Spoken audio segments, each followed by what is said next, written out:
Eu vou propor um novo modelo de governança política. Qual é? Só e somente só, ao redor das reformas que o país precisa, eu vou substituir essa rendição imobilista que só dá crise. Desculpa, o Collor foi cassado. O Fernando Henrique saiu pela porta dos fundos e o PSDB nunca mais ganhou uma eleição nacional.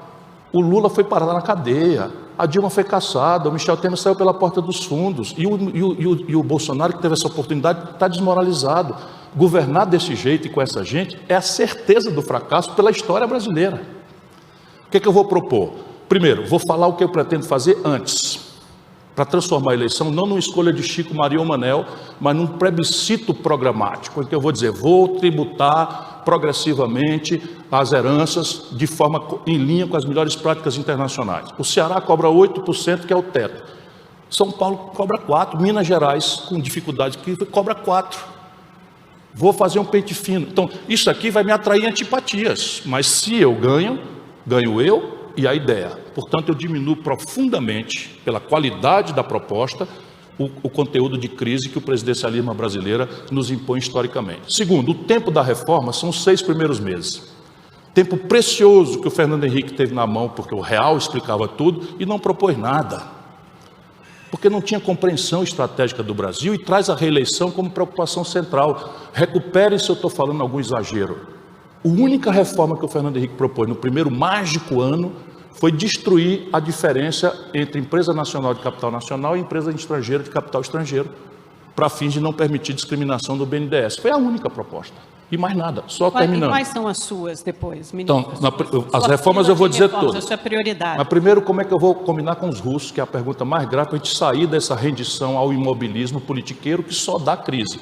Então, propor uma proposta concreta para fazer com que o voto dado a você seja dado às ideias, portanto, dar um conteúdo plebiscitário ao projeto que você representa. Segundo, propor nos 6 primeiros meses. Terceiro, propor um novo pacto de governadores e prefeitos. Hoje, 23 dos estados brasileiros, dos 27, estão ilíquidos, ali na fímbria do limite ou extrapolando o limite prudencial da Lei de Responsabilidade Fiscal. São Paulo, por exemplo, não passou disso e está falando que tem um investimento porque passou quase um ano sem pagar dívida com a liminar. Hoje o Rio Grande do Sul está pendurado. E não é que eu seja imune à investigação, não. Pode e deve investigar tudo, mas eu sou limpo. E posso provar que sou limpo porque eu tenho 40 anos de vida pública. Combinar com os russos, o que é? Eu vou propor um novo modelo de governança política. Qual é? Só e somente só, ao redor das reformas que o país precisa, eu vou substituir essa rendição imobilista que só dá crise. Desculpa, o Collor foi cassado. O Fernando Henrique saiu pela porta dos fundos e o PSDB nunca mais ganhou uma eleição nacional. O Lula foi parar na cadeia, a Dilma foi cassada, o Michel Temer saiu pela porta dos fundos e o Bolsonaro, que teve essa oportunidade, está desmoralizado. Governar desse jeito e com essa gente é a certeza do fracasso pela história brasileira. O que é que eu vou propor? Primeiro, vou falar o que eu pretendo fazer antes, para transformar a eleição não numa escolha de Chico, Maria ou Manel, mas num plebiscito programático, em que eu vou dizer, vou tributar progressivamente as heranças de forma em linha com as melhores práticas internacionais. O Ceará cobra 8%, que é o teto. São Paulo cobra 4%, Minas Gerais, com dificuldade, cobra 4%.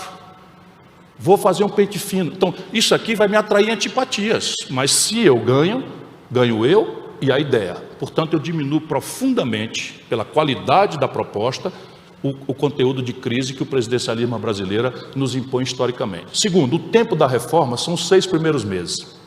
Tempo precioso que o Fernando Henrique teve na mão, porque o real explicava tudo e não propôs nada. Porque não tinha compreensão estratégica do Brasil e traz a reeleição como preocupação central. Recupere se eu estou falando algum exagero. A única reforma que o Fernando Henrique propôs no primeiro mágico ano foi destruir a diferença entre empresa nacional de capital nacional e empresa estrangeira de capital estrangeiro, para fins de não permitir discriminação do BNDES. Foi a única proposta. E mais nada, só terminando. E quais são as suas depois, ministro? Então, as reformas eu vou dizer todas. A sua prioridade. Mas primeiro, como é que eu vou combinar com os russos, que é a pergunta mais grave, para a gente sair dessa rendição ao imobilismo politiqueiro que só dá crise. Então, propor uma proposta concreta para fazer com que o voto dado a você seja dado às ideias, portanto, dar um conteúdo plebiscitário ao projeto que você representa. Segundo, propor nos 6 primeiros meses. Terceiro, propor um novo pacto de governadores e prefeitos. Hoje, 23 dos estados brasileiros, dos 27, estão ilíquidos, ali na fímbria do limite, ou extrapolando o limite prudencial da Lei de Responsabilidade Fiscal. São Paulo, por exemplo, não passou disso e está falando que tem um investimento, porque passou quase um ano sem pagar dívida com a liminar. Hoje, o Rio Grande do Sul está pendurado no liminar. E o governo federal está pagando o juro da dívida do Rio Grande do Sul, da dívida do Rio de Janeiro, da dívida de São Paulo e tal. Pois bem, se eu trouxer esses governadores, mediante um Asset Liability Management, né, dos seus passivos, que não vão mudar a contabilidade, são 600 bilhões de reais a dívida dos estados e municípios, já por dentro da dívida de 7 trilhões do Brasil, mas o problema é o prazo e o constrangimento. Então, o que eu vou fazer? Eu vou propor, em troca de uma mediação estratégica para viabilizar as reformas explicitadas na campanha e propostas nos 6 primeiros meses, que os governadores venham fazer uma grande mediação junto com os prefeitos, porque isso cria um elemento que me protege do toma lá da cá dos gabinetes corruptos de Brasília.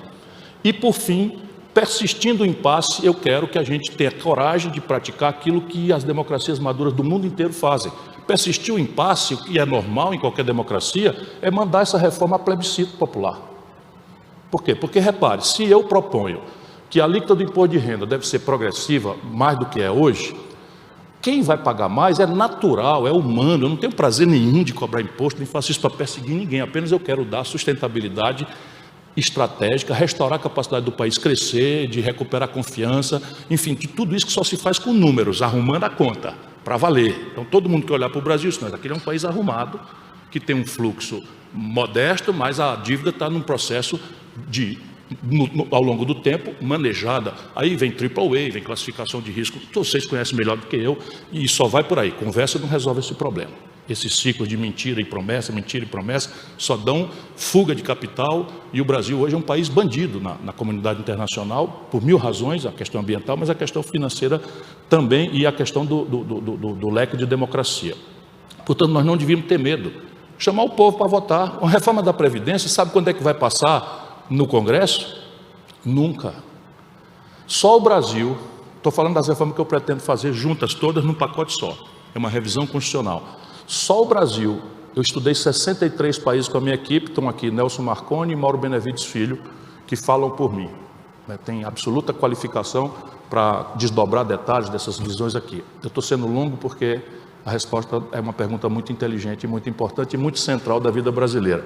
Então veja, a Previdência, só o Brasil, Argentina e Venezuela insistem no regime de repartição.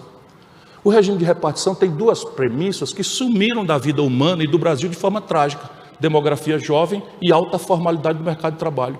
Ninguém precisa ser especialista. Onde é o eixo central de financiamento da Previdência? A carteira assinada.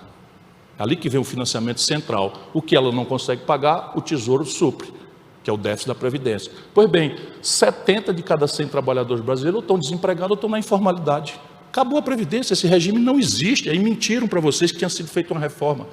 Em 18 eu estava, presta atenção, eu estou propondo uma reforma da Previdência, ela tem 3 pilares, um regime geral de um salário mínimo para todo mundo, que possa ou não pagar, para consolidar em status constitucional uma renda mínima de cidadania, né, um segundo estágio de repartição submetido a um teto, que eu vou discutir se é 5, 6 ou 7 mil, e uma Previdência só para todo mundo, civil, militar, judiciário, o regime geral, operário da construção, comerciário, em que, se você quiser ganhar acima do teto, vai contribuir voluntariamente para um fundo que vai ser a grande ferramenta de elevação do nível de formação bruta de capital do Brasil, que é criticamente ancorada aí em 14%, 15%, 16%. O Guedes agora deu uma viajada, mais uma viajada na maionese, com todo respeito aos bons amigos que temos aqui, ele e eu, não é? Conheço há 20 anos também, diz que o país tem 20% de formação bruta de capital, nós estamos com 14%. A China tem 44%. E formação bruta de capital, modernamente, são fundos de pensão, não é, André? O maior acervo, por isso eu digo no meu livro, Karl Marx não esperava. Então, os maiores capitalistas do mundo agora viraram os fundos dos trabalhadores, que é uma grande conquista da social-democracia, que é essa convergência entre os valores da equidade, da justiça social e da eficiência econômica que a livre iniciativa, e somente ela, pode nos oferecer.